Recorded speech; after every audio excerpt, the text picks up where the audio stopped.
ध्याये नित्यं महेशं रजतगिरिनिभं चारुचन्द्रावतंसं रत्नाकल्पोज्ज्वलांगं परशुमृगवराभितिहस्तं प्रसन्नं पद्मासीनं समन्तात् स्तुतमर्गणे व्यर्धाकृतिं वसानं विश्वान्द्यं विश्ववन्द्यं निखिलभयहरं पंचवक्त्रं त्रिनेत्रम्। ओम नमः शिवाय। जय श्री राधे राधे। दोस्तों, आप सभी का आपके अपने YouTube चैनल अध्यात्म भक्ति में बहुत बहुत स्वागत है।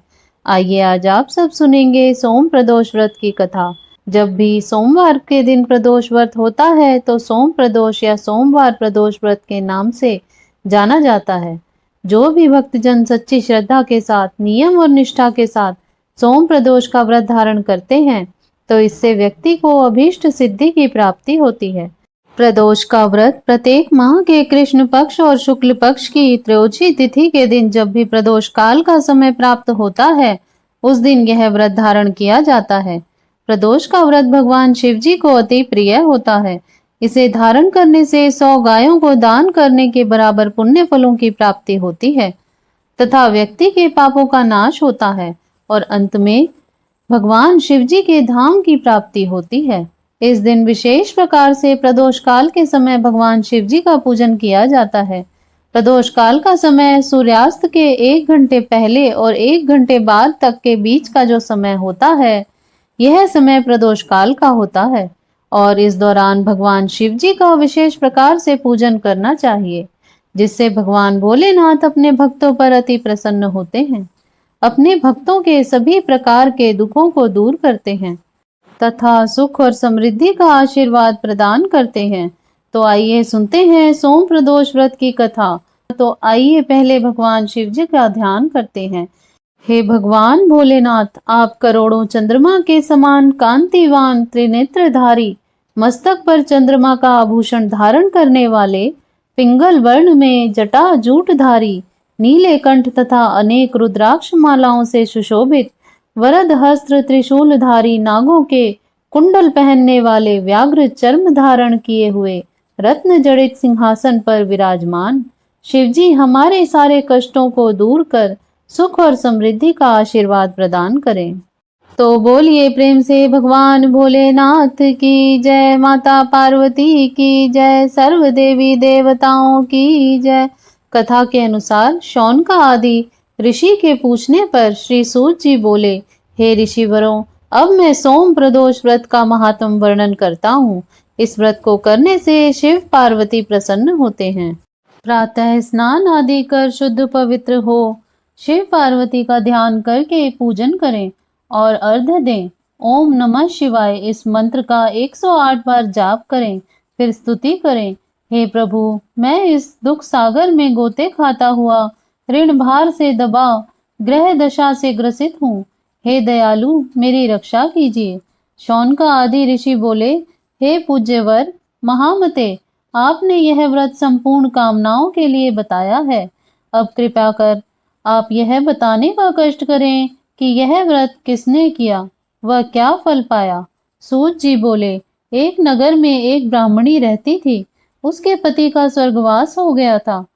कोई भी उसका धीर धरैया ना था, इसलिए वह सुबह होते ही वह अपने पुत्र के साथ भीख मांगने निकल जाती और भिक्षा मिलती उसी से वह अपना और अपने पुत्र का पेट भरती थी। एक दिन ब्राह्मणी भीख मांग कर लौट रही थी तो उसे एक लड़का मिला। उसकी दशा बहुत खराब थी। ब्राह्मणी को उस पर दया आ गई। वह उसे अपने साथ घर ले आई। वह लड़का विदर्भ का राजकुमार था। पड़ोसी राजा ने उसके पिता पर आक्रमण करके उसके राज्य पर कब्जा कर लिया था, इसलिए वह मारा मारा फिर रहा था। ब्राह्मणी के घर पर वह ब्राह्मण कुमार के साथ रहकर पलने लगा। एक दिन ब्राह्मण कुमार और राजकुमार खेल रहे थे। उन्हें वहां गंधर्व कन्या ने देख लिया। वे राजकुमार पर मोहित हो गई। ब्राह्मण कुमार तो घर लौट आया, लेकिन राजकुमार अंशुमति नामक गंधर्व कन्या से बात करता रह गया। दूसरे दिन अंशुमति अपने माता पिता को राजकुमार से मिलाने के लिए ले आई। उनको भी राजकुमार पसंद आ गया। कुछ ही दिनों बाद अंशुमति के माता पिता को शंकर भगवान ने स्वप्न में आदेश दिया कि वे अपनी कन्या का विवाह राजकुमार से कर दें। फलतः उन्होंने अंशुमति का विवाह राजकुमार से कर दिया। ब्राह्मणी को ऋषियों ने आज्ञा दे रखी थी कि वह सदा प्रदोष व्रत करती रहे। उसके व्रत के प्रभाव और गंधर्व राज की सेनाओं की सहायता से राजकुमार ने विदर्भ से शत्रुओं को मार भगाया और अपने पिता के राज्य को पुनः प्राप्त कर वहां आनंद पूर्वक रहने लगा। राजकुमार ने ब्राह्मण कुमार को अपना प्रधानमंत्री बनाया। राजकुमार और ब्राह्मण कुमार के दिन जिस प्रकार ब्राह्मणी के प्रदोष व्रत की कृपा से फिरे, उसी प्रकार शंकर भगवान अपने दूसरे भक्तों के दिन भी फेरते हैं। तभी से प्रदोष व्रत का संसार में बड़ा महत्व है। इसी प्रकार से जो भी भक्तजन सच्ची श्रद्धा के साथ, नियम और निष्ठा के साथ प्रदोष का व्रत धारण करते हैं तो उन्हें अभीष्ट सिद्धि की प्राप्ति होती है। तो बोलिए प्रेम से भगवान भोलेनाथ की जय, माता पार्वती की जय, सर्व देवी देवताओं की जय। जो भी भक्तजन सच्ची श्रद्धा के साथ, नियम और निष्ठा के साथ प्रदोष का व्रत धारण करते हैं तो इस दिन भगवान शिव जी के साथ वे शिव परिवार का पूजन करते हैं तो उनके सभी प्रकार के पापों का नाश होता है। तो इस प्रकार से ज्ञानवर्धक जानकारियां प्राप्त करते रहने के लिए, व्रत पूजा आदि के बारे में जानने के लिए तथा कथा को श्रवण करने के लिए यदि आप चैनल पर पहली बार आए हैं तो चैनल को सब्सक्राइब कर लें ताकि आने वाली वीडियो की नोटिफिकेशन आपको समय से मिलती रहे। वीडियो को लाइक करें, शेयर करें। सुखी रहें, स्वस्थ रहें। जय श्री राधे राधे। धन्यवाद।